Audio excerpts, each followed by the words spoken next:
She directed his allies with clear-eyed precision, managed the volatile urban masses, negotiated with competing factions, and most daringly, waged political warfare through both rhetoric and treasury.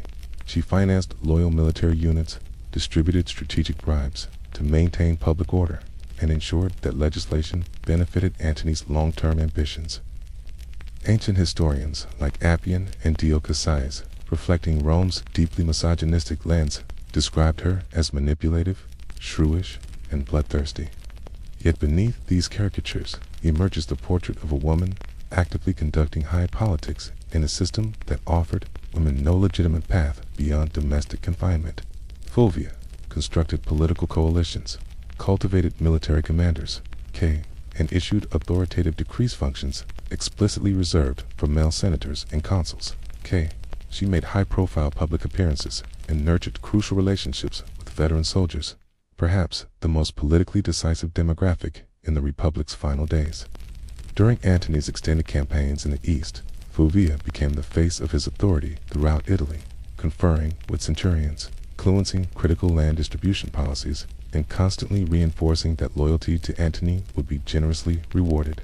This unprecedented accumulation of female power extracted a severe price. Cotta, particularly those aligned with Octavian Caesar's adopted son and Antony's increasingly hostile rivalry, guarded Fulvia's influence with growing alarm. They viewed her as a dangerous anomaly, a woman wielding excessive control over legions, legislation, and loyalty networks. Her ability to operate without male oversight wasn't merely threatening, it fundamentally challenged Rome's gender hierarchy. Fulvia, with characteristic political prescience, recognized the widening rift between Antony and Octavian. She perceived what neither man yet fully acknowledged. The Republic had space for only one ultimate victor. Her capacity to mobilize crowds and command military loyalty made her dangerous not merely to Octavian's ambitions, but to Rome's historical memory itself. Even Mark Antony, the man whose legacy she had fought relentlessly to secure, eventually found it convenient to blame her for the ensuing civil strife.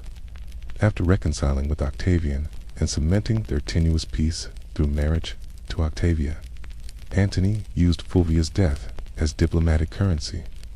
Her memory became the sacrifice required for his political survival. No monuments commemorated her extraordinary life. No state funeral honored her achievements. No eulogies echoed through the Senate chamber, only calculated silence. Yet her enemies